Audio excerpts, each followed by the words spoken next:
My name's Jeff Macker. I'm a professor of strategy, economics, and policy in the McDonough School of Business at Georgetown University. I'm also the academic director of the Center for Business and Public Policy, the center that actually provided you guys a free lunch. The center was founded in 2002. It's economics focused. It deals with issues at the intersection of business and public policy. So think how businesses are affected by public policy or how public policy has an effect on businesses. We focus on objective, credible information and data. We seek to have an honest dialogue of these issues. It's education over advocacy to three principal stakeholders: policymakers, industry practitioners, and academics. Our output is white papers, research papers, as well as conferences, meetings, colloquia, and events like this, what we call Georgetown on the Hill, where we actually leave the nice confines of the hilltop and come to Capitol Hill to generate dialogue and debate. This series, the Georgetown on the Hill series, and in this particular event, New Debates and Tensions in Antitrust, is the first in what we see or hope to have a series of events on antitrust issues. With that, I'm going to turn it over to Mark Whitener, who's our Senior Industry and Innovation Fellow with the Georgetown Center for Business and Public Policy. Mark's had a very distinguished career, 35 years as an antitrust global executive counsel for competition law and policy for GE, dealing with global merger reviews, investigations, and litigation. For those of you that know anything about GE, they've done a lot over those 35 years, and I'm sure Mark could tell a number of stories. Mark was also, however, the Deputy Director for the Federal Trade Commission's Bureau of Competition, where he served with both parties, Republican and Democrat. He has a University of Chicago Law School undergraduate degree and a Washington University in St. Louis bachelor's. Mark, it's all you. Thank you, Jeff, and thank you all for coming today. Let me begin by introducing our panel, and then I'll give you a little bit of a preview excuse me, of what we're going to talk about today. To my left, Maureen Ohlhausen was a commissioner of the FTC between 2012 and 2018, and from 2017 to 2018 she served as acting chairman. Prior to that, she was in a law firm, and she also was at the commission for a number of years prior to that in a range of roles, including directing the Office of Policy Planning, leading the Internet Access Task Force. In her career, she also has served as a law clerk to Judge Sentel in the D.C. Circuit and Judge Yock on the Court of Federal Claims. Very happy to have Maureen here today. John Mayo, to Maureen's left, is a professor of economics, business, and public policy at Georgetown University's McDonough School of Business. He's also the executive director of the Center for Business and Public Policy, which John founded in 2002. His research interests lie in industrial organization, regulation, and antitrust. He has published more than 70 articles in economics, law, and public policy. He's also the author of numerous books and chapters, including a comprehensive text, Government and Business, the Economics of Antitrust and Regulation. To John's left is Jonathan Glecklin. John is the chair of the Arnold & Porter U.S. Antitrust Practice. He regularly represents clients before the FTC and the Justice Department. He's been ranked as one of the leading antitrust attorneys by numerous publications, and John is also a senior officer of the ABA's antitrust section. So I'm delighted to have all three of these folks here today. One other program note, Howard Shelanski, who was listed in the program, was suddenly called out of town and is unable to make it. I have a promise from Howard that he will appear at one of our subsequent programs. So if you're here mainly to hear Howard, stick around. I hope things will still be interesting, and you'll have another crack at him in a future program. So let me start with a little bit of a summary of the questions that we're going to address today and a bit of background. But really, I'm going to ask my panelists to carry the load in terms of fleshing out these subjects and trying to walk through what is admittedly a somewhat complicated topic. U.S. antitrust law. It's been around for over 100 years, and over that time period, U.S. antitrust policy has continually evolved. The language of these laws is highly general, prohibiting agreements that restrain trade or mergers that substantially lessen competition, with really very little else in the statute that tells us what those terms mean. This has created the need over the entire history of these laws to flesh out not only how to apply them and interpret them, but what their fundamental goals are. The words are very general, and the topic has been a challenging one for policymakers, lawyers, economists, academics, really for the entire history of the antitrust laws. In the past few decades, a rough consensus started to emerge about the fundamentals of antitrust, focusing on using the principles of economics to identify and prevent conduct that harms competition and harms consumer welfare. There's a lot in that sentence, which we'll unpack. But that consensus essentially took hold over the past 40 years or so, beginning in the United States and then increasingly gaining some traction abroad, although with mixed and uneven results. Now we're in a time when we are hearing calls for new approaches to antitrust policy. These range from very narrow proposals for more aggressive enforcement in certain types of practices, perhaps applying current policy or a somewhat modified version of current policy. And at the other end of the spectrum, calls for sweeping new approaches to antitrust to address a range of policy concerns that go well beyond competition, such as income inequality, or jobs and wages, discrimination, small business, the concentration of political power. The current issue of The Economist magazine proposes basically blowing the whole thing up and starting over. New laws, new agencies, even new courts. So today our panel will begin to address these issues in the first of what, as Jeff said, we envision as a series of programs. Today we'll focus on the basics. What defines current U.S. policy? What is this rough consensus that I'm talking about? What are some of the concerns that underlie calls for reform? What evidence do we have to begin to evaluate those concerns? What kinds of policy changes are being proposed?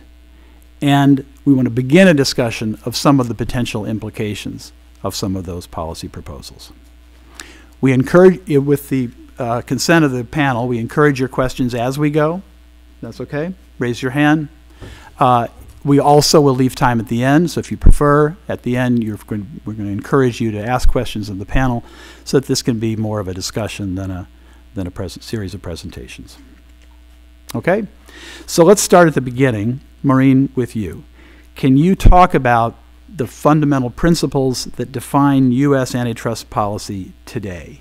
And if you could, talk a little bit about how and why these principles have gained traction with enforcers in the courts and in the academic world. Thanks, Mark, and thanks to Georgetown for having me. I'm delighted to be here to speak about this fascinating topic, which has become, really a point of renewed debate and renewed interest really around the world. But I'm going to start out with a very high-level approach and talk about what is an antitrust violation. Is it simply a company being big? Or is it a successful company expanding into a new market, providing a new service?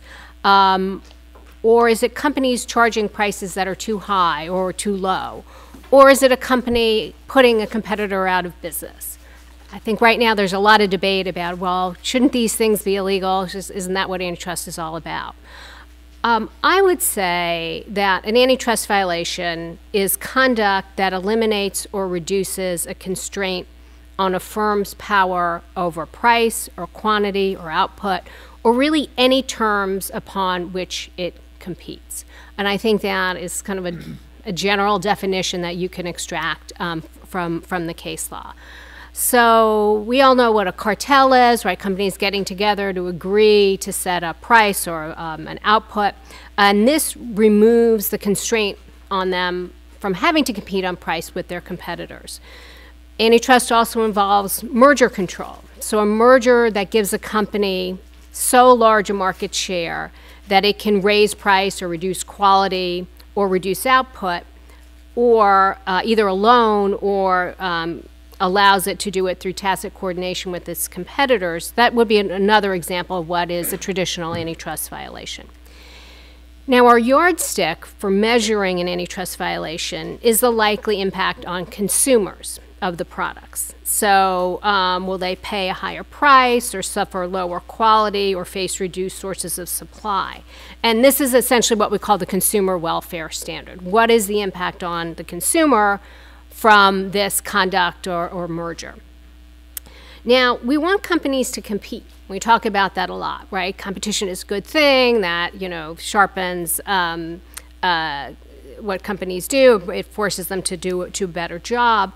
But that also means that some companies are going to be more successful than others. And they might have a lower price because they've come up with a better method for producing something or a way to streamline their process. They might have a better product. They just have, you know, a higher quality product.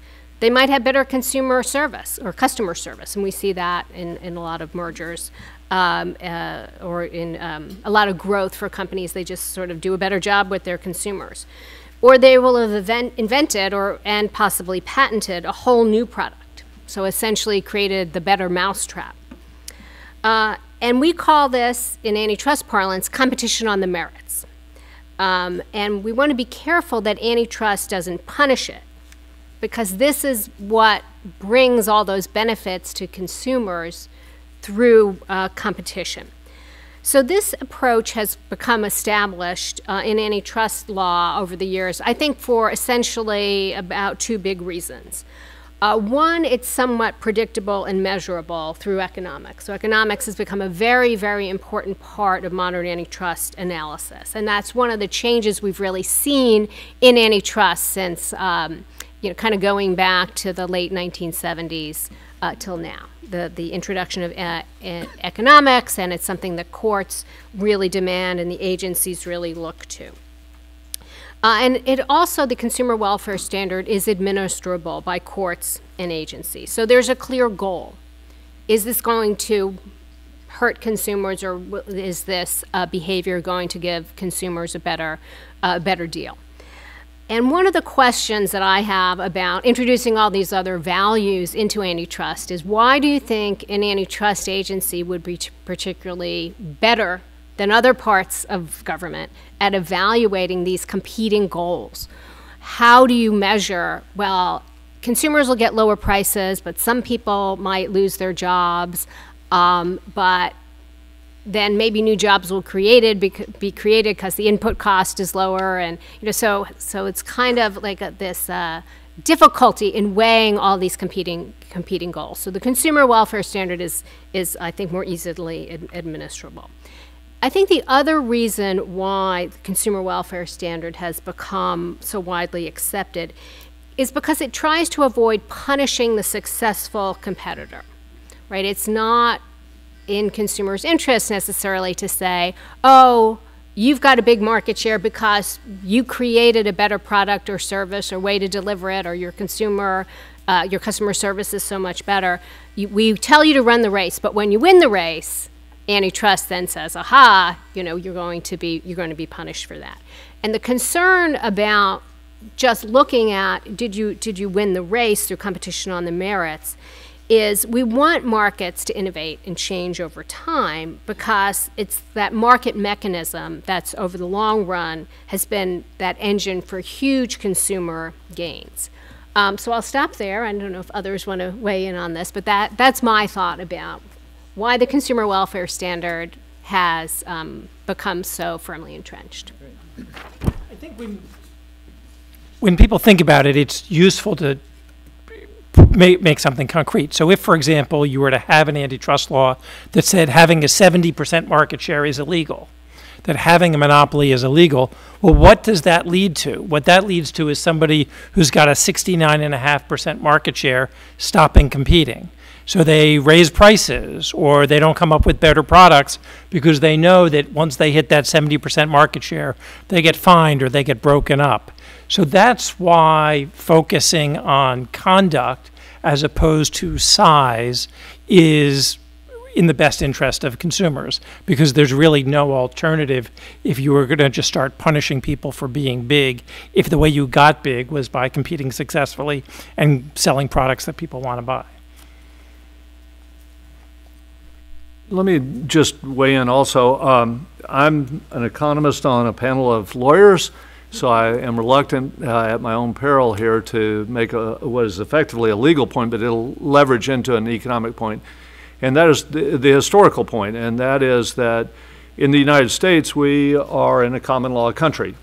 Our laws, and this is picking up on what you said, Maureen, our laws are oftentimes written in very short, simple phrases that no one at the time that they are written really fully understands. And that certainly applied to the antitrust laws when they first were written in 1890. The Sherman Act only has 2 sections. Section 1 that outlaws contracts, combinations, or conspiracies in restraint of trade, and the second section that outlaws monopolization or attempts to monopolize. And virtually nobody knew what that meant at the time that those laws were passed. It is in the blessing of our common law system, however, that both through the development of case law and in this case, again to your point, Maureen, the development of economics that have populated and provided effectively the foundation for antitrust for the last 100 years. Over on the economic side, that foundation really has been built on a set of principles that includes, but is not limited to, the consumer welfare standard. We have learned that the role of, and we believe firmly that the role of antitrust is to promote competition, not to protect a particular class of competitors, to promote efficiencies, to promote innovation, to create opportunities for firms to compete. And so as we're having this discussion about tweaking or altering in some manner or form the antitrust statutes and enforcement, I think it's important that I think the economics community is pretty unified about those principles. And maybe just to pull together a couple things that I've heard here. Again, and we're trying here, I think, to be as explanatory as we can and not really pick sides. But one of the elements of economics as a touchstone, and Maureen really kicked this off, is some degree of transparency or objectivity. There's a standard that we're applying. And I wonder if it seems to me it'd be fair to say, if you look back across the 100-year history of the antitrust laws, before economics, what was there? There were regulators, prosecutors, judges, courts, trying to, in their own way, in the common law sense, breathe meaning into these words. But what you had, I think it's fair to say, was pretty wide swings over 100 years, from Teddy Roosevelt and the Trust Busters to periods in which virtually nothing was done with the antitrust laws, to a more active period in the 60s, to relative, lack of enforcement in the 80s. But around that time, economics starts to take hold. And I guess would it be a fair proposition that while economists don't agree on all of this stuff in application, certainly there are vigorous economic debates over how to apply the consumer welfare standard to this practice or that market, the range of the debate has narrowed. And as opposed to being over 100 years, periods of aggressive populist enforcement or conservative non-enforcement, you have had, I think, more continuity under the economic analysis than you had before. So it's typical, I think, Maureen, is it not, for enforcers to come in from a new administration, Democrat replacing Republican or vice versa, and typically say, mostly what I plan to do with my next several years is continuity with what my predecessors did. I may have an idea to do more of this or less of that. So is it fair to say that the span of the debate, the range of disagreement, has narrowed somewhat? No, I think that's exactly right, Mark. I think that, so we have things now like the horizontal merger guidelines that show how the FTC and the DOJ generally analyze mergers, what thresholds might be concerning, what factors they weigh in the analysis, efficiencies and things like that. So that, I think, gives real stability and continuity. Now they've been updated as our learning has changed. I think where some of the differences lie are the scope of really the hard cases, right? Where you say, okay, this one is really close. Do we trust that the market is going to work and that competition will continue to flourish, or do we think the government needs to intervene here, and in what form? So a lot of the debates have been, I think, about like the scope of remedies and are remedies effective, but not, I think, with these wide swings of, oh, is a merger to monopoly okay? Or are we concerned about two players who, combined have 10% a problem? So I think the field of debate has narrowed down, and I think economics is a large part of that. Yeah, so I agree that the field of debate has narrowed, but there are also ways in which it has expanded. And there are things that people didn't think about, and all of a sudden people slap their head and say, wow, this really is something we should care about. So, for example, 20 years ago, there was a big push to think about the effect of mergers and other conduct on innovation. And that fits comfortably within a consumer welfare standard, right? Because innovation is good for consumers. But there was a push within that existing framework to say, this is really important. We need to spend more time thinking about whether this merger will be good for innovation or bad for innovation. The same thing about effects on labor markets, right? If you'd ask any antitrust lawyer, are a bunch of employers getting together and fixing wages, is that a good thing or a bad thing? Or a bunch of employers agreeing not to compete for each other's employees, is that a good thing or a bad thing? I don't think you'd get a lot of debate among any antitrust lawyer or economist, but to be honest, nobody really thought about it much until a couple of years ago, where people came across the conduct, and conduct had probably been going on for 100 years, for the whole length of the Sherman Act, and people said, hey, this is out there, it fits comfortably within the kinds of things that the antitrust laws care about. We haven't thought about it or haven't invested a lot of time in it in looking at this in the past, but there is the ability to innovate within this consumer welfare standard. So I don't want people to get the idea that antitrust has simply been narrowing its focus. It may have been kind of coalescing around a standard, but within that standard, there are always ideas for new things that haven't been attacked or looked at, but that do run afoul of conduct that does run afoul of that consumer welfare standard. I'm going to try and do something that you would think would be impossible, and that is I'm going to agree with Maureen, who said that we've narrowed the focus, and with Jonathan, who said we've expanded the focus. So I'm going to agree with you in the sense, and especially call out the evolution of the merger guidelines, which were introduced in 1968 and have been, let's call it a living document that has evolved over time, that reflects the best thinking from the economics and legal community about the enforcement and what good practices would be about antitrust. And that has really focused us. At the same time, because it's a living document, it allows for us to think about things that we haven't traditionally thought of, and that's what, Jonathan, you just mentioned. Whether it's sort of beginning to think about unilateral effects of mergers as opposed to simply coordinated effects, or thinking about the relationship between market definition and market conduct, all of which have evolved into the most recent 2010 guidelines.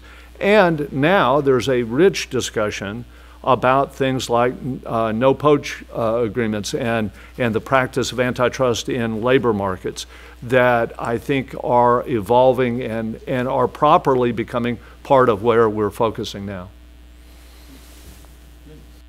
Very, very well put. Because I think I agree with both of you. I think we understand what the goal is, but we are applying it to constantly evolving market conditions, right? So the no poach, and that is a perfect example. And we did guidance at the end of the Obama administration that was bipartisan guidance on these kinds of issues, because as new business conduct evolves, we're applying these standards to it. So it's not that we've solved everything, but it is at least, you're right, sort of a look, we know what we are concerned about, and then we apply that to changing conditions.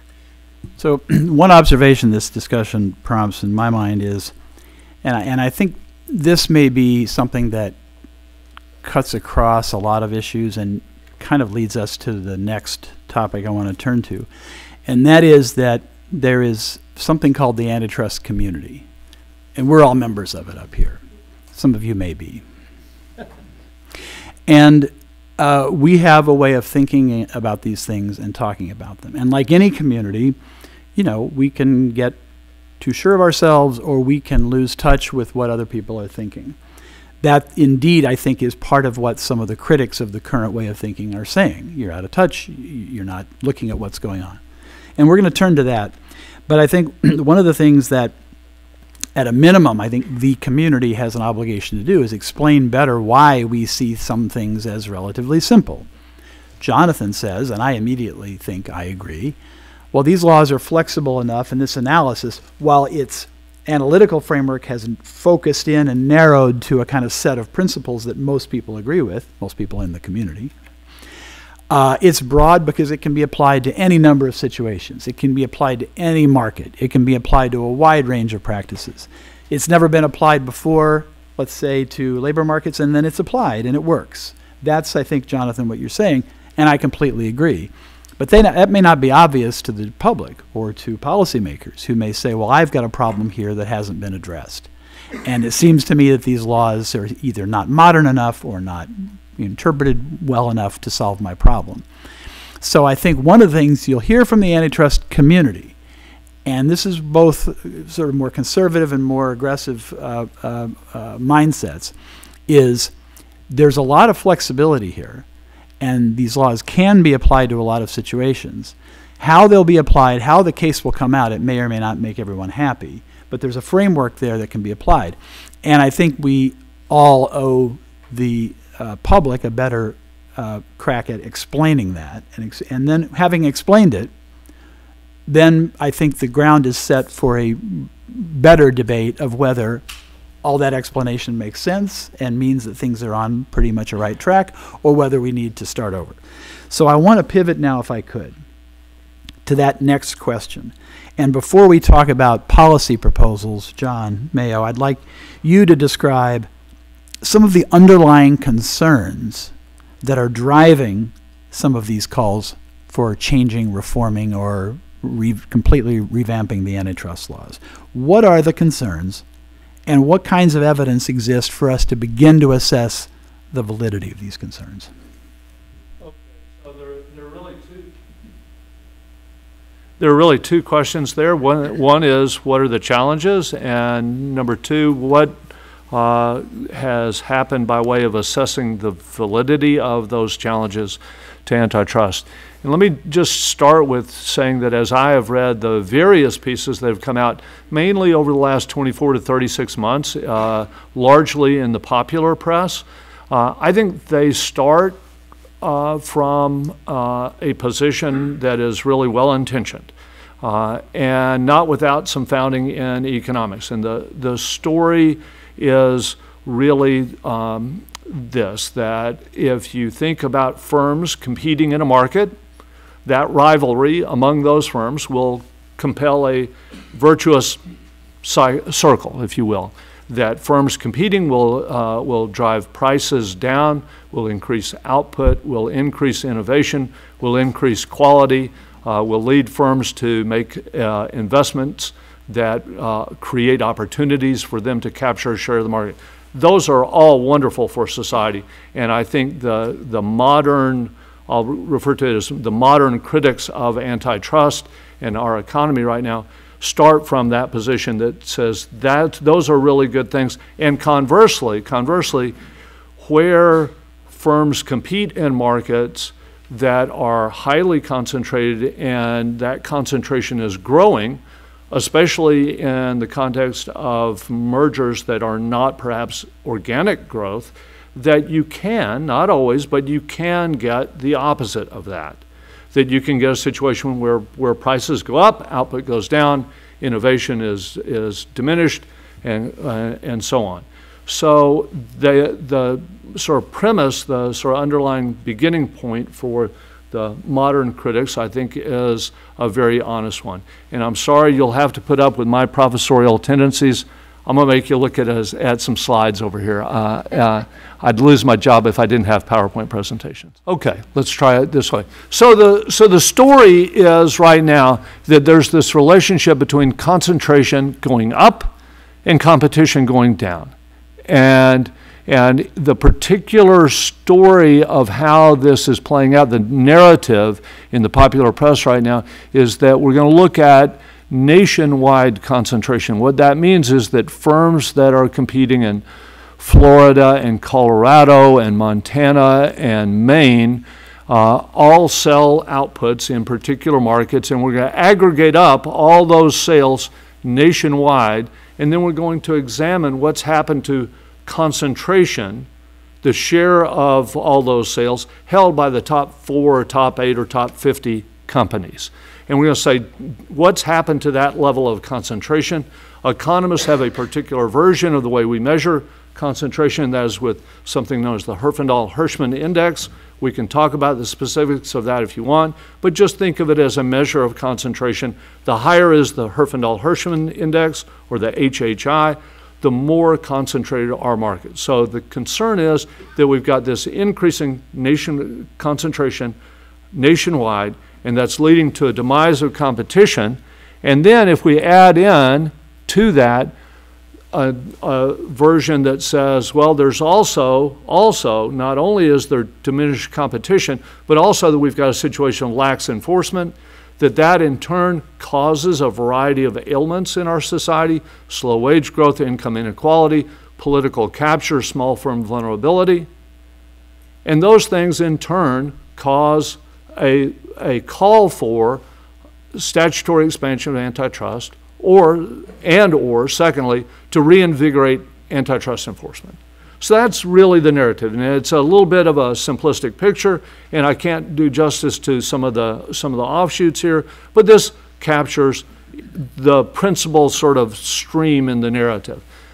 Now, I think that where the assessments have begun, and all of that is very fresh, by the way. All of this is very fresh. The ink's not really even dry. We had an editorial over the weekend in the New York Times as an example. This is just brand new stuff.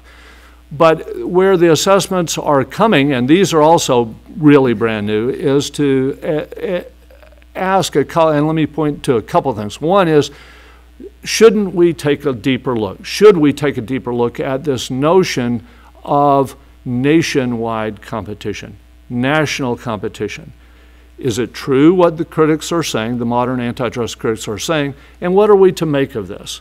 And here, let me point you to a paper that is brand new. It's a paper by a man named Stepan Rosi-Hansberg, and who's a professor at Princeton University, and two of his colleagues at the Federal Reserve Bank of Richmond. And here I borrowed a slide from him. This paper is, as I said, the ink's not really dry. It's September 14th, 2018, but it's helpful. If you look on the horizontal axis, you'll see the evolution over time of the HHI, the Herfindahl-Hirschman index, calculated at the national level in blue. And you'll see over time that indeed is going up. What Stepan argues, what Rosi-Hansberg argues is, though, that most markets are not national markets. Most firms compete in local markets. If you look at concentration as he measured it in local markets, 3 different ways, whether it's at the zip code level or the county level, or what's now referred to as the core-based statistical area, think MSA if you aren't familiar with that term. In all of those markets, concentration is actually falling.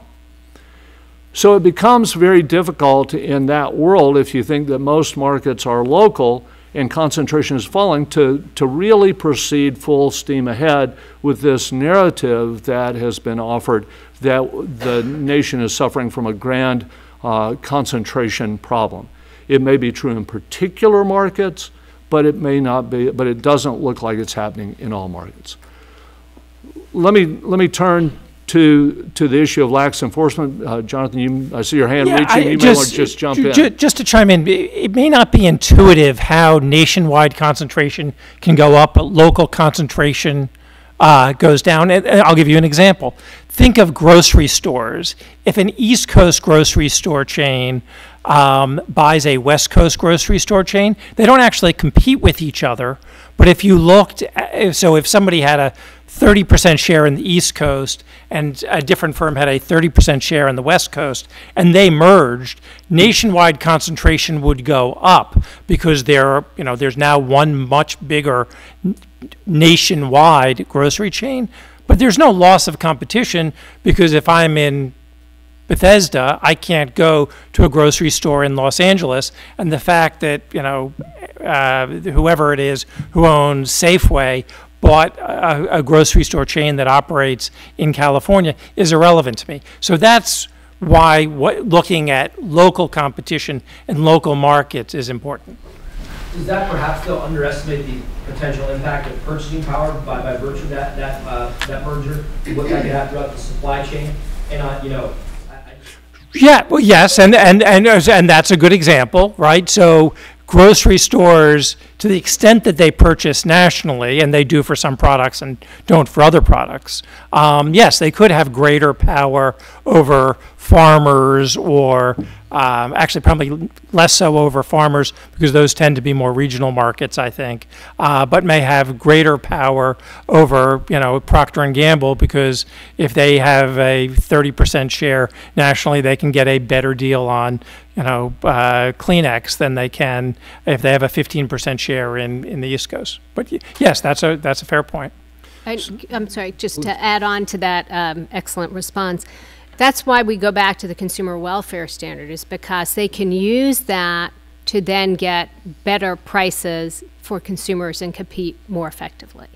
So it's not that it is a negative effect on consumers if it allows them to have better leverage in getting the prices down on groceries. Without retroactive enforcement, though, a lot of times I think the consumer welfare standard does fall short. Like if you look at AT&T, the crux of the government's case against them was that they raised their prices on satellite television. And then once the merger was done, they couldn't even wait like a month before raising prices on satellite television. So there can be retroactive enforcement.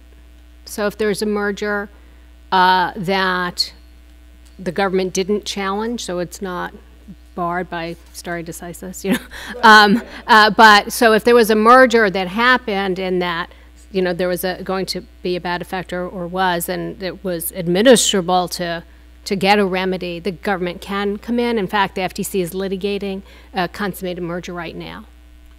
So I loved your first question. I think it's a very honest question. It comes straight from people's hearts to say, gosh, what about these guys that are going to come in? Yes, concentration's gone down, but some people are going to lose their jobs as a consequence, and maybe it drives wages down. I don't know how many of you live in Maryland and have to shop at Stroh-Snyder's, maybe the most expensive hardware store in America. And what has happened over time has been that there's been an introduction of Lowe's and Home Depot. Those sorts of, let's call it the chainification at the local level, has created downward pressure on employment in a number of sectors, but also consumers arguably are really quite happy with buying their hardware goods at low prices. Let me press ahead so I don't wind up monopolizing too much time. The second area that has been brought up where there's some recent assessment is the issue of lax enforcement. And here the question is, really, has there been lax enforcement? I ask this question because I myself have been an expert witness for the Department of Justice on half a dozen times, and I find, I'll just tell you personally, those folks to be aggressive, professional, very serious and dedicated folks who wish to pursue the antitrust laws to the maximum ability that they can. So is it really true? Have we been without an awake set of regulators? Have regulators been asleep at the switch? What I did, or actually my research assistant did, was to gather data on every single merger that was filed with the federal government since 1990, every single one, and to look at the number of complaints filed, and this is just by the Department of Justice to this point, but filed by the Department of Justice against those mergers. So if you look at the ratio of complaints to mergers that come in, we might look at that over time. And if you might imagine if regulators were asleep at the switch, you'd get one picture. And if not, you'd get another picture. The blue dots over time, going along the horizontal axis, are what's happened to the propensity of the Department of Justice to complain against mergers that come in over the transom. And what you see is not that it's flat or declining, but rather what you see is that the intensity of complaints, the probability of a complaint for a given merger is actually going up, not down. Now that doesn't answer all the charges about regulators being asleep at the switch. It's only one small part of it, but it is a piece of the evidence. Question? Do you have that chart weighted by value? I don't have it weighted by value. Good question. The number of mergers. Pardon me? This is the number of mergers, exactly. And it also does not include... Small ones don't matter, and a few big ones that matter a lot. Precisely. I agree with you. But here, again, I don't want to oversell this, but it is tangible, a tangible, factual reply to those people who would allege that since Robert Bork wrote his work in 1980, regulators have been asleep at the switch. And may just jump in, John, to your question, and that can be and has been studied. I don't have the results of any particular study at the tip of my tongue. There has in the past been an observation that the agencies, if anything, tend to over-enforce with bigger deals. That is, a deal that's more high profile. Maybe it's because it provides more PR. Maybe it's because it's viewed as more important for the public. Whether that's true or not today, or what a study would show, I don't know. But it may be that if you actually did that weighting, that the bigger deals get more scrutiny. Sure, there are a lot of small deals, but the big ones don't typically fly under the radar screen, if that's fair to say. So just to wrap this little answer up, I think where we are is that that the recent critics to the, let's call the new age critics of antitrust, I think start from an honorable place, but that it's not quite clear that the narrative is as yet targeted in the right specific dimensions. There's plenty to do in antitrust, but it's not clear that they've identified accurately the real problem areas, and sometimes are actually factually mistaken maybe. And so what it points to is a more nuanced, cautious approach. I think a lot of research still needs to be done. And John, if I could just ask you to follow up on a couple things and invite the other panelists to weigh in. Is it fair to say that when we look at this first question of is there increasing concentration and is that a problem, right? A first question is sort of, is it true? How are we measuring it, and what does the data show? And you've started to sort of address that. I think Carl Shapiro put out a paper that's been widely quoted in this discussion, Antitrust in an Age of Populism, in which, and it can be cited for a number of propositions, including Carl, very well-respected antitrust economist, who calls for relatively more enforcement against horizontal mergers. So he's certainly a pro-enforcement voice in that area, but who also critiqued a lot of the data sets that he had seen so far on this question of concentration. So there's the first question of, is it true? And you've started to address that for us. Is there a second question, John, that's interesting, which is, if there were increases in concentration in particular markets, what does that tell us? And I guess what I'm thinking is back to a point maybe Jonathan made. If you went back 150, 200 years, every village had its own butcher, baker, and candlestick maker, and then you have consolidation toward regional firms and national firms and maybe global firms. I guess the question is this: are there reasons other than anti-competitive concentration that might explain why some markets have fewer players today than they did 100 years ago? Yes. So that first step that I had up on the slide that I've now again managed to go backwards on is that there's a relationship between concentration and competition. And that's a very qualified conclusion by the economics community. It really depends on a variety of things. So it may pretend any competitive conduct, but it's also the case, and it's widely recognized in the economics community, that the causality may go the other way. That competition, especially by highly productive, successful companies, may itself lead to concentration, in which case you would not want to damn that form of competition or concentration per se, but rather embrace it. So this is precisely why people like Carl, and I would echo Carl's thoughts on this, is that there is a need for nuanced, detailed investigations of individual markets in merger cases to determine, is this anti-competitive or is it pro-efficiency? Just to chime in, I think the last thing you said is really critical. I put no faith in all of these studies that look at Department of Commerce data.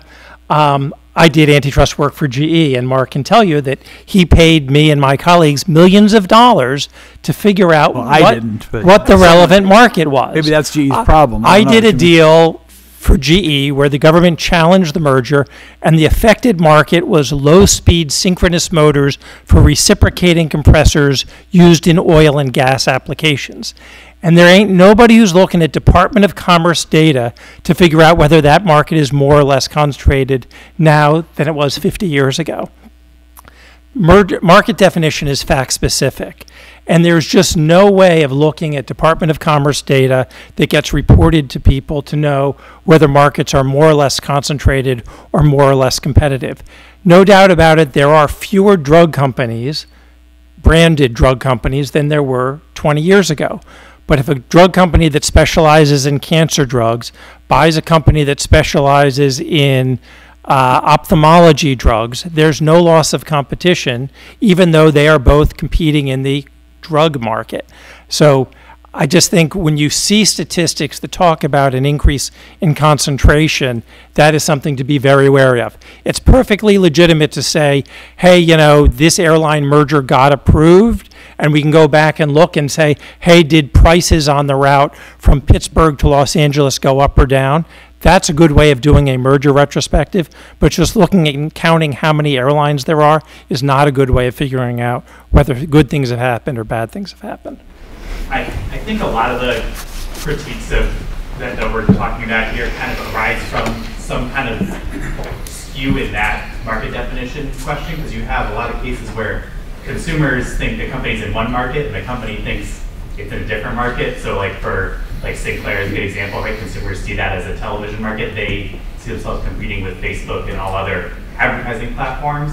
So how can regulators or policymakers sort of reconcile that, where the general public thinks that, you know, there's one market that's affected, be it cell coverage, whatever it is, and the company sees it differently? Okay. Well, John, go ahead, and then I'd like to ask Maureen to address that too, from the standpoint of how the agency kind of does what it does. I was going to suggest that Maureen address it, because they have this wonderful tool, the ability to send out subpoenas and actually get information and have people go to jail if they lie about it. So, you know, they can look and see what the documents say. They can look and see, they can get data to say, you know, did you change your price in response to the price of something else? But Maureen should talk because she was an enforcer. Yeah.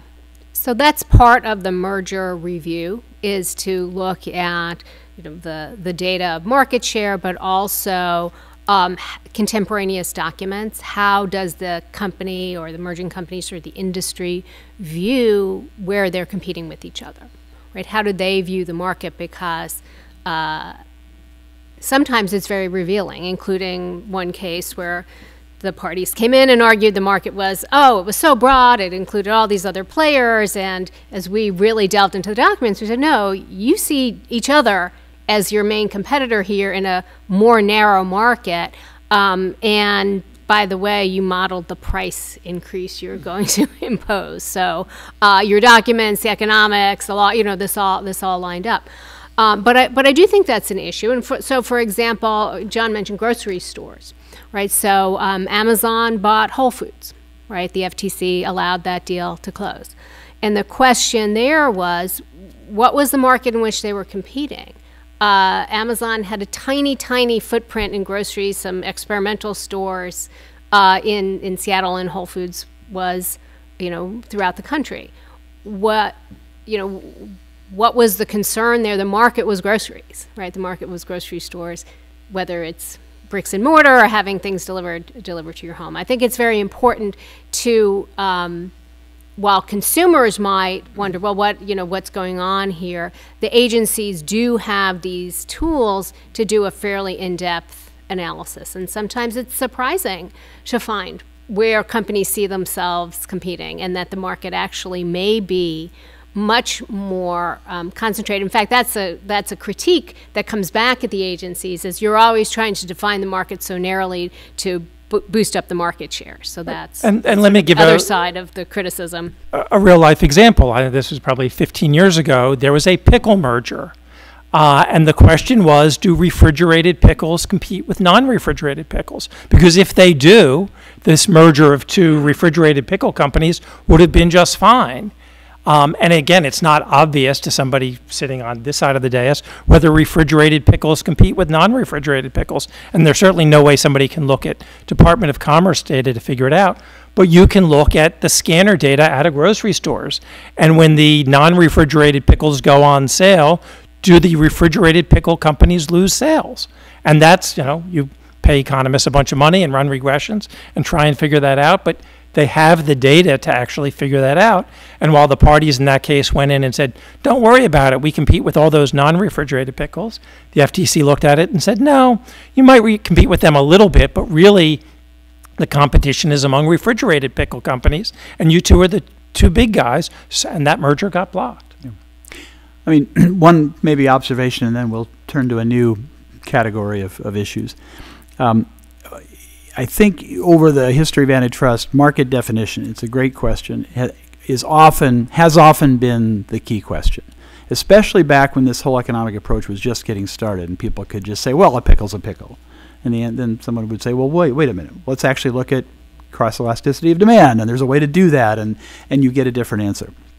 My sense, panel can disagree, is that if you look at most of the high-profile kind of difficult antitrust cases in the last few years, relatively few of them have really been about that kind of question. They've been more about judgment calls on, okay, consumer wireless is probably the market, more or less. Are we comfortable with 3 players, right, or 4 players? An issue that has been looked at in the past and is being looked at now. The market definition wasn't the hard part. I would say AT&T, Time Warner, there was some disagreements, but essentially the parties agreed on what the markets were. But now how worried are we about CNN as a must-have product? So market definition can be important and still is, but I think often the disagreements aren't the fine points of what is a pickle, because you can almost kind of measure that if you have decent data. But then you move into, but how much competition do we want in this market? And if that's an okay lead-in segue to our next category, I'll go there, which is, John, you've given us sort of some of the underlying concerns. Now, out of those concerns have come some proposals. And I'm not going to try to list every proposal from every think tank or from every member of Congress. There have been some proposed bills. There have been some position papers and speeches calling for a lot of different policies. What I'll try to do in a minute or two is sort of summarize the categories of proposals that I've seen and then ask our panel to start to talk about some of the consequences or potential consequences of these ideas. So I'm going to use the rule of 3. The first category, arbitrarily created, of antitrust reforms, I'll call the outcomes approach. This is probably the narrowest, sort of most incremental approach.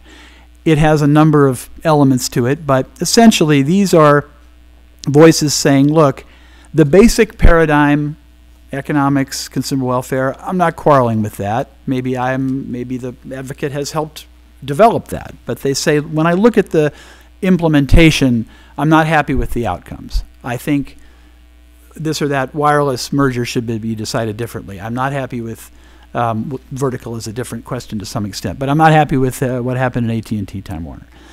That outcomes approach looks to the current model but says there have been mistakes in application. Now, plenty of voices along those lines today. I would say this is not really new.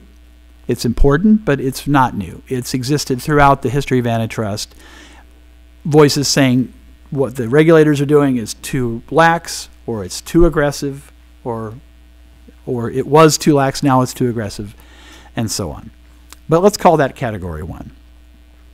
Second category of reforms would go farther and would propose more structural pro-enforcement measures in either policies, guidelines, or in the antitrust laws themselves. Adopting lower concentration thresholds for merger concerns. Creating strong presumptions against mergers that increase concentration to some degree or at all from some advocates. Stricter policies or formal guidelines or policies against certain kinds of vertical mergers. Or more European-style regulation of large dominant firms. And again, some legislative proposals, some more doctrine or policy guidelines. So I'll call this the policy shift, this middle bucket. Again, mostly these are voices saying, I'm not quarreling with the basic economic approach, although I may have problems with elements of it, but I'm really saying the whole overlay of laws and regulations around that have been too lax. I want structural changes that make the enforcement playing field tilted more toward enforcement. And I'm saying that in large part for the reasons John provides, which is if I look at what's happened in the economy, I'm not happy with concentration levels. I'm not happy with too many large tech firms. And I think that antitrust is a way to address that, more or less within the current, call it, paradigm. And then the third category, which I'll call the paradigm shift. And these are proposals that say all this focus, this unduly narrow focus on consumer welfare, on economic analysis of competition and resulting price, output, quality implications. That's way too narrow. Go back to John's first slide. I'm concerned with the fact that mergers, that large firm practices are creating more concentration, and that has many implications that go beyond price or output or pure economic outcomes. I'm concerned about the resulting income inequality that I think come from firms getting bigger and having more bargaining power over wages and jobs, more power to discriminate, more power perhaps to pollute the environment. Big firms win at the expense of small business, and then ultimately big firms have more political clout. They can make political contributions. They can have bigger sway in elections. That paradigm shift is the one that I think is getting the most attention today because it is relatively new. Now the voices calling for it, some of them will say, I'm not new, I'm old. I'm going back to the origins of the Sherman Act, and there was a lot of discussion then about politics. So that sets the stage. There's sort of outcomes, different case by case. Let's sort of set that aside. There's shift the ground in the current framework, but make it more pro-enforcement in this way or that way or the other way. And then there's the whole paradigm is off the rails. I'm concerned about far more than just economic consequences as such. I'm concerned with social and political effects that come from firms being big or having too much flexibility. So I want to begin at the end at the beginning. We'll start to address the implications of these proposals. And then what I think I propose to do in our future programs is, as these proposals, some of them perhaps get more defined or get traction, to talk about some of them in more specifics and analyze them on their specific terms. But for now, Jonathan Glecklin, can you kick us off by just sort of talking about, from where you sit, and then we'll go right down the line, the potential impact of some of these changes. And you largely represent business, so you talk to that, but also feel free to step out of role and talk about the implications you see for some of these changes just across the board. Sure. So I think it's important to remember that if we're not talking about legislative changes, we're talking about guidelines or enforcement practices, that unlike in some countries, antitrust in the U.S. is not self-executing. You have to convince a court that conduct actually results in a substantial lessening of competition if it's a merger or is an act of monopolization. And we have 100 years of precedent, and courts, no matter how DOJ or the FTC think about conduct, are going to take their own view. So I think really a lot of the talk is in some sense divorced from what John recognizes is our common law system and this evolution of precedent. Now, of course, the only way precedent changes is if cases get brought, but we are in a world where judges have said this is the standard. It's a consumer welfare standard. So saying that we're now going to use the antitrust laws to worry about environmental effects is just, I think, not going to get you any traction. Mark at the beginning said that we're part of the antitrust establishment. I think it is important to recognize that antitrust isn't the only system we have, and there are other goals other than consumer welfare that are entirely legitimate. We have statutes that deal with some of them. So we have national security statutes like Exxon Florio. So even if some Chinese company buying Lockheed isn't an antitrust problem because they don't compete, that has national security implications. And no antitrust lawyer would tell you that that's wrong to say that a Chinese company can't buy Lockheed Martin because of national security. I think we would tell you shouldn't use the antitrust laws to do that. But I think we are not the ones to say if what you care about is a diversity of viewpoints. If Mother Jones bought the National Review, that would not lessen competition in any market that an antitrust lawyer usually thinks about. But I think we are open to thinking about, well, gee, there would be that loss of viewpoints, and there might be some system that actually addresses that. But we don't think that's antitrust, and that it does not fit comfortably within an antitrust framework.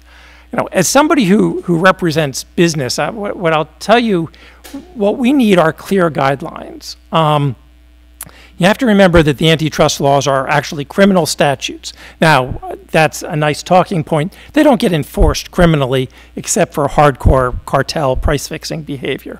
But these have implications for people's liberty in the case of cartel conduct. But they also have implications for wasting a lot of time and lots of money. If you are concerned about Facebook and Google buying companies that they don't compete with and that the antitrust laws don't know how to deal with that, you could pass a statute that says companies whose names start with F and G can't buy anybody. I think that would be a really stupid statute, but you could pass it. But at least Facebook and Google would know what the rules of the road are, and they could go structure their operations and their lives and know what to do. What's really problematic from a business perspective is not knowing what the rules of the road are, and that's one of the things why, one of the reasons why the consumer welfare standard has been so helpful. I don't want to suggest that that is a panacea. It is still really hard.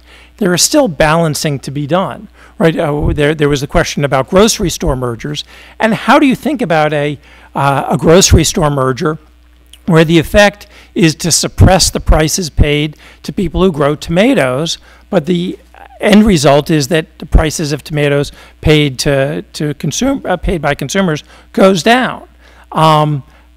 We can have debates about the right way to think about that. Maybe it depends on whether output goes up or down. But so it's not necessarily easy, but within this consumer welfare standard, if there are clear guidelines, that's what's administrable, that's what works, and it's the flavor of the day, and the argument that the flavor of the day is consistent with today's antitrust laws that I think is very problematic, because it's not going to get anywhere with the courts, and it's also very troubling because businesses need to know what the rules of the road are, and most of them, if you tell them what the rules of the road are, will comply with that conduct. But what we don't want to be is in a world where somebody is telling Amazon, don't offer free same-day delivery because that's going to put lots of the mom and pop stores out of business. And we care about mom and pop stores in this country, but if you say that that's an antitrust value and that conduct violates the antitrust laws, offering free same-day delivery, again, nobody really knows what the rules of the road are, and that's what proves to be problematic. Maybe we could stay with this theme, John, that you've introduced of what policy mechanisms there are to address the underlying concerns. And John, move to you next on that, and then Maureen, come back to some international issues to close out our part. And again, welcome questions as we go, so we don't run out of time. You might seem odd for antitrust experts to say, well, really, we'd like to keep antitrust confined to a narrower set of economic questions and not expand into the much broader political and social realm.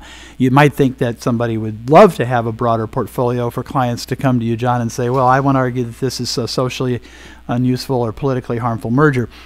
I would offer, from a long career in this business, both from the government and private side, that we've seen what can happen when those other factors get into an antitrust case. And not to name, not any particular case, but when they start becoming subject to broader political and social arguments. Well, for one thing, the transparency goes away. And for another thing, ultimately, the fairness could go away. And so I think that is a concern. But John, talk about some of the policy mechanisms or policy alternatives if antitrust isn't the right mechanism to address some of the concerns you put up on one of your slides. What might be, or at least how do we think about this question? Sure. So people are spending a lot of time focused on what are very real problems in our economy. Slow wage growth, there's always the challenge of creating jobs, slow productivity, perceptions of political capture. Those are all very real challenges. I think the question is whether antitrust is the appropriate tool in the policymaker's toolkit to address those problems, or is it a screwdriver when you're trying to get a nail into the wall? I think that's a big set of questions, a big and sort of prominent question. Some of the problems that I just identified, I think, are traditionally and maybe best addressed by labor policies, tax policies, education policies, campaign finance reform in the area of political capture. So there are a host of other, I would argue, perhaps at least immediately more important or more apt tools in the policymaker's toolkit. Now, I want to hasten to add that doesn't mean that there aren't things that can be done in the sort of four corners of antitrust to make it more effective and better. And though that is a welcome discussion, and I think that's maybe something we talk about down the road, but I think there are plenty of things that are very real emergent challenges for which antitrust is the appropriate tool as opposed to an inappropriate tool. Okay, so thank you, John and Jonathan. I want to kind of bring to a close the formal structure. Yes, Andrew. I'm sorry, don't want to interrupt. No, I was gonna move into some international questions, but yeah. So there's something you can identify about antitrust law that makes it a seemingly very attractive resort to those who would like to address these problems versus other policy tools that might exist. And it may vary from whether it's labor issues to small business issues to whatever it is. But why now, or maybe in the past, have people gravitated towards antitrust as the solution to all of society's ills, or more of society's ills than at least we traditionally think of it as addressing? I think there is this presumption that if you have a big company who is doing something you don't like, the response to that is to use antitrust. And it's the difference between antitrust and regulation. And it actually, Mark, to kind of pick up on your third bucket of changes, is this idea that there's behaviors that are going on in the market by big companies. We don't like it, so antitrust is the answer. And I think that, so we talk about being part of the antitrust establishment. I'm also part of the consumer protection establishment. The FTC brings those kinds of cases. So a lot of the concerns that have been raised about companies' behavior is about, say, privacy, right? Oh, big companies they're getting too much information and they're using it. Well, why wouldn't we just use privacy law? Why is it the size of the company that matters, right? We have other more direct regulatory tools than antitrust, I think, that go to those concerns more broadly. But one of the things that I've seen is just, it's a big company, antitrust is the tool that you use. And is the general breadth of these laws kind of an invitation to that? Because when you read them and you look at the potential scope, it's an invitation to say, well, why couldn't I apply this to that policy concern? So, look, the last question I have for the panel, and again, leaving the floor open for all of you to raise anything that's on your mind, and that is the sort of international picture. And Maureen, you've written and spoken a lot and traveled widely and talked about these issues. And I guess it breaks, in my mind, into two pieces. One is, how does international enforcement, which is a lot of which takes place today, how does that affect U.S. interests? And if you turn the picture around, how does what we do in the U.S. in terms of our policy influence what international enforcers do? What kind of sort of the cycle of impact, and how do you see that question? Well, the international side of things is just become increasingly important as our economy has become increasingly globalized. So many of the mergers or the behaviors that we see that people are debating about, should antitrust play a role, are ones where a lot of antitrust enforcers can jump in on it to oversee. And I think one of the questions that we have is, are other enforcers applying the same kinds of standards that we're applying here in the US? And we're always alert to the concerns of the use of antitrust as a tool for industrial policy. Antitrust is a tool to sort of put the thumb on the scale in favor of the home team, the local, that country's big, player, versus, the American company.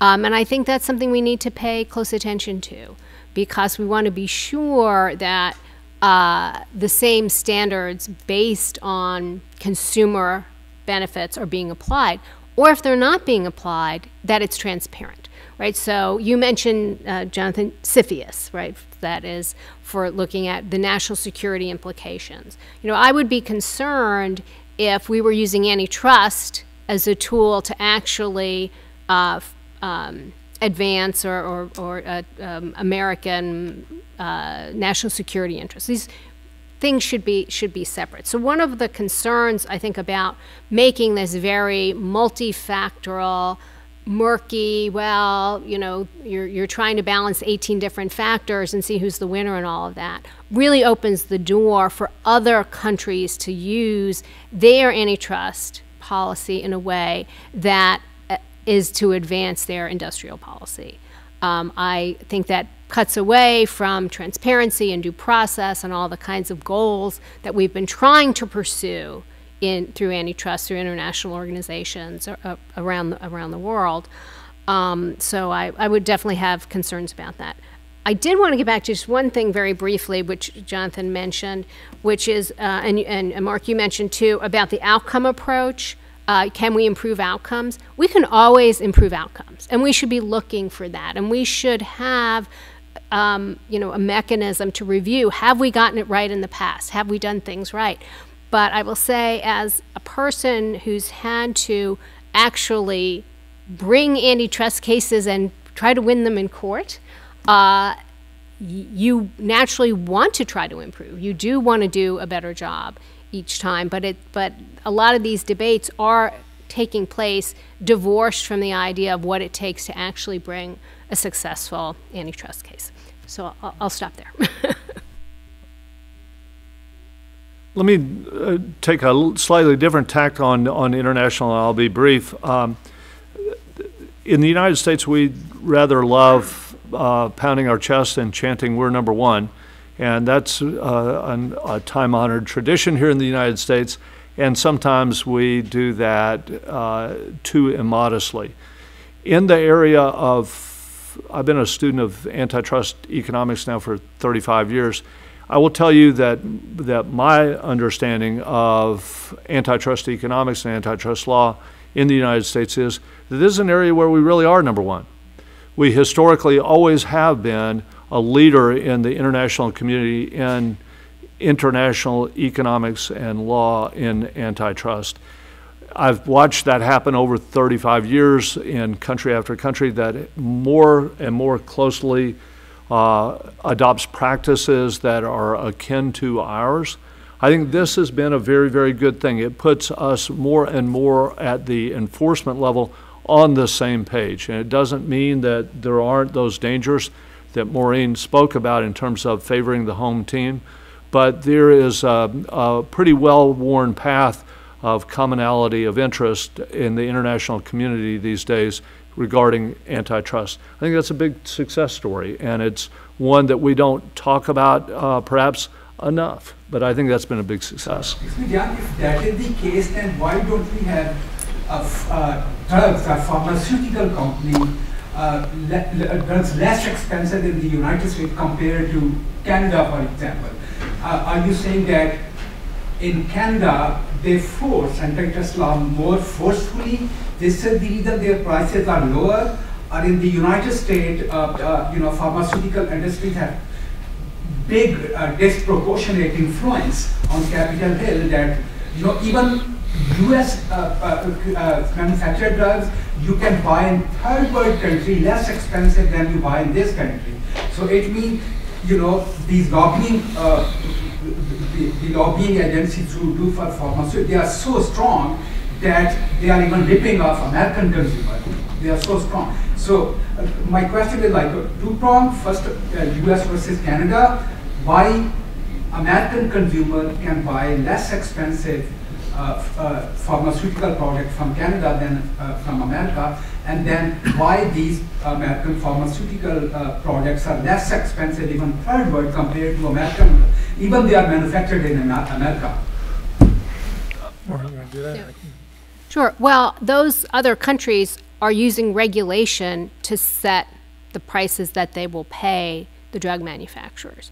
And so that's really the question between static competition and dynamic competition. So if antitrust is not a price-setting law in the U.S., and consciously so, because the problem is if you say, well, the government's going to set prices, there is the issue of will companies continue to invest in those kinds of products. So the pharmaceutical innovation, the investment in R&D happens in the U.S. Right. But what's important is it's not an antitrust question outside the U.S. Again, I'm not here to say that antitrust is the only value. And if South Africa or India wants to say, we're going to regulate prices so that people can get life-saving drugs very, very inexpensively and basically shift the cost to American consumers, we can have a debate about whether that's a good policy or a bad policy, but that's not an antitrust policy. That's just a regulatory policy or a patent policy. Right. Yes, you mentioned intellectual property. Did you want to raise a question, or? Asia Zara. I come at this from the studio side, so I'm in the entertainment business, which has been historically busted. Right? There's like a long tradition of letting our industry sort of take the hit for antitrust violations, and we somehow manage to keep people entertained. So my question is about the international playing field that we find ourselves on right now. And I'm curious whether within your community anyone is looking at this from the other way, which is to say it might actually be beneficial for Google to be as big as possible, for some of our American companies to have as much market share as they can, because really, if the last 100 years have been internally focused with creating competition within the US, now we're moving into a whole new century, or a whole new dynamic, where we're competing against tribals, KREFs, other government sort of state-sponsored playing fields that are completely putting American companies at a disadvantage. So I'm just curious if that's part of the conversation, if it can move that way. I'm like on the side of business, obviously, so that's a different perspective, but thank you. Well, certainly the industrial policy issue. Like, so for example, China has these plans to make certain industries, Chinese industries, the world leader in certain fields.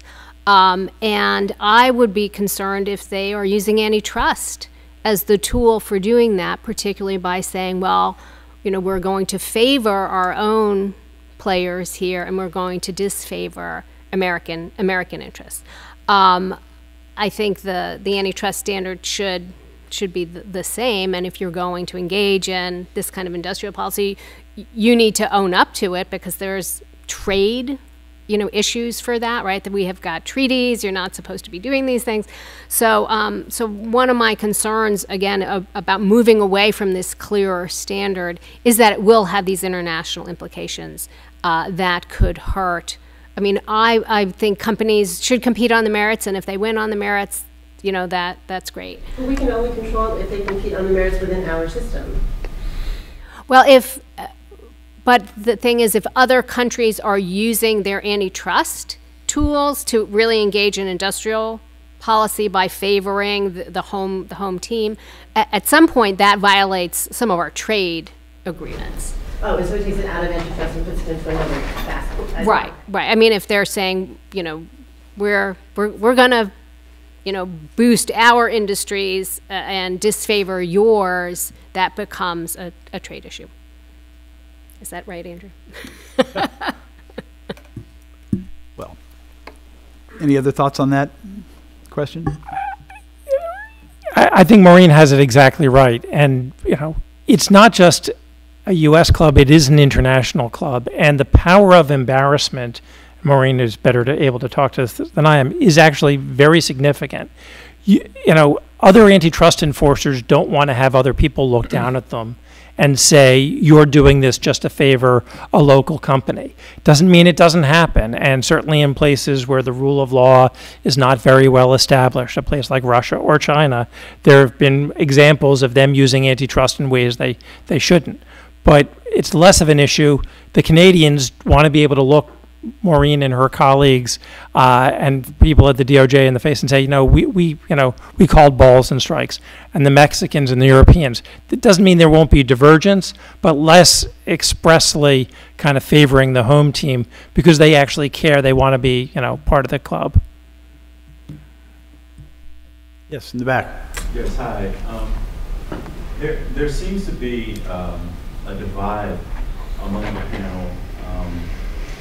But certainly a consensus in that there's an appeal in simplicity that businesses do need certainty, and I think many of us in the room would agree with that.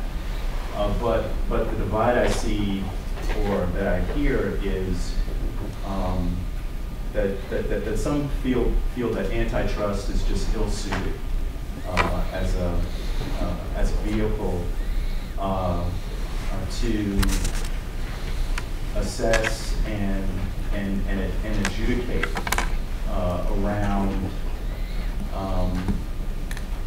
around these notions that would bring in more factors.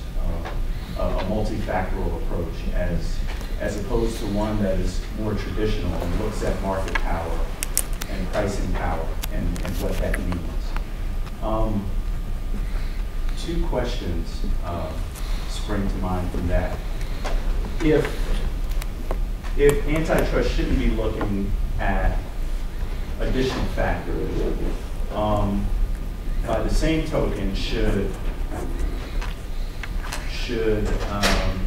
the government, when it can't make its case, or when a defendant is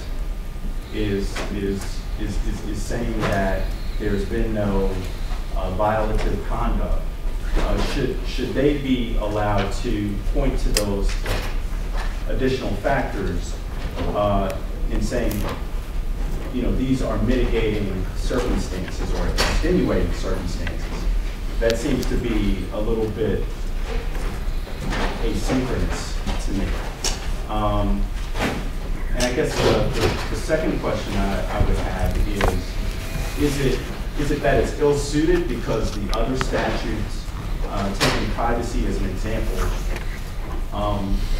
is it ill-suited because those other pathways to resolution or redress are not as settled as antitrust is, and perhaps as we project out and look at how those statutes and legislative pathways as they mature, could they possibly serve in the capacity that they can put forward? Can I take a crack at it in my moderator's prerogative, and we'll go longer? I certainly can stay if folks want to stay and continue the discussion past our end time. So thank you. A very, very good, interesting question. Is there divergence? I think this is a complicated topic, and we're all sort of speaking informally. I don't think there is. I think I would suggest there's agreement on this panel that antitrust has been focused on really policing the competitive playing field. Is conduct harming competition and consumers? And that has been the question and should be the question. And not, is this merger bad for employment or good for political power or whatever? Okay, so I think we all agree that the current paradigm is more or less the right one, can always be improved, outcomes can be improved, but no, we wouldn't advocate moving into these other realms expressly. Okay, that's my nods. Your two subsidiary questions, also very interesting. Should parties be able to come in and make arguments about those other things? They do all the time. And in some narrow instance, it's relevant to a judge's decision on issuing an injunction. There's a public interest question, which could, in some inequity, take that into account. But for the most part, those are usually arguments that are designed to provide overall context for the public or maybe for the judge about why what they're doing is good. And they're free to do that. And I wouldn't argue that they can't do that.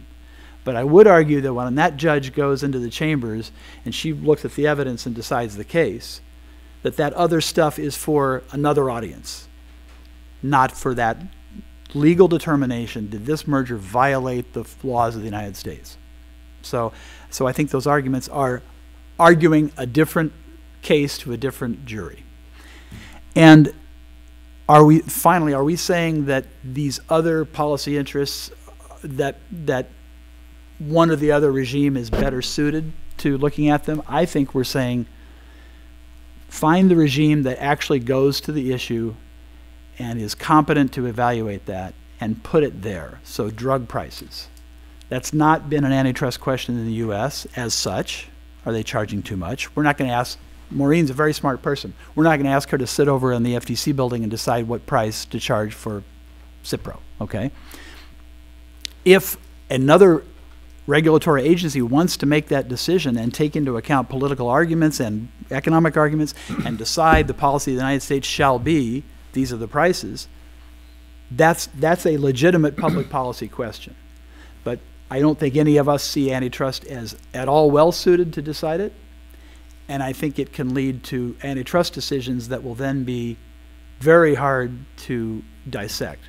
Why did the court bar this merger? Was it because it's harming competition, or because somebody made an effective argument about orphan drugs and innocent victims? So if it's a political question, if it's a regulatory question, there are institutions to decide them, but probably not Maureen and her colleagues at the FTC looking at laws that have been viewed as really about protecting the competitive process. Let those other debates happen in their own appropriate forums. Is that a fair summary? People can disagree on this, but this is, I think, what our experience tells us is there are ways antitrust can be very ineffective, and probably going down some of those roads might be where some not very useful things can happen. Sir. I'm just kind of concerned about this idea about antitrust maybe shouldn't be used for things that aren't antitrust issues. I'm an economist as well. Most of my work's been on regulatory capture, political capture. And very few companies that behave anti-competitively, in my own observation, have done so without some kind of government subsidy or regulatory barrier. The pharmaceutical prices is a good example because it's not just regulation in foreign countries, but it's our own laws that ban parallel imports, which, meritorious or not, they're not free market. So I worry that perhaps antitrust laws being necessitated by other regulatory bodies independently acting that might be causing a lack of competition. And to what extent, maybe we need to, if we're backing out antitrust enforcement, maybe this is the issue we have to worry about, is what's causing anti-competitive behavior, because very few companies that have achieved substantial market share have maintained it for long and raised their prices like the microeconomic model says they should. I just don't see that empirically happening very often. Let me take a very quick crack at that, given the time. I think I'm sympathetic to your question. The problem of political capture has been widely studied. Economists have, as you know, looked at this for a long, long time, and there's a there there. This is a real problem, and it can confound economic outcomes.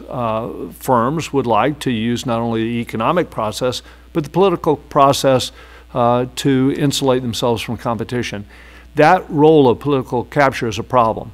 I don't know that antitrust per se is the solution, but I like the idea of the Federal Trade Commission and the Department of Justice, wherever they see advocacy for those for firms to insulate themselves from competition, standing up and speaking for open markets. We may need more than that. We may need campaign finance reform, but that's a first step, and we've seen that happen by the FTC and the Department of Justice. They probably can double down, triple down at this point on that. And I agree completely. Let me just add to that. One of the things that the FTC has spent a lot of time doing is being sure that the government actor who is making this decision that squelches competition really is the government itself. I call it the brother may I problem, which is the problem when your competitor effectively controls entry into the market, and we see that with a lot of state boards and things like that. And the FTC has brought 2 cases to the Supreme Court to win, and won both of them, to try to clarify this doctrine and narrow it down to make sure it is actually the state itself making that decision, because then the state needs to be politically accountable for it. Fairness to everyone, I'll call it a day, and I'm happy to stay. I imagine others are too, to talk to you individually. I want to thank our panelists for an excellent discussion today, and thank you all for coming.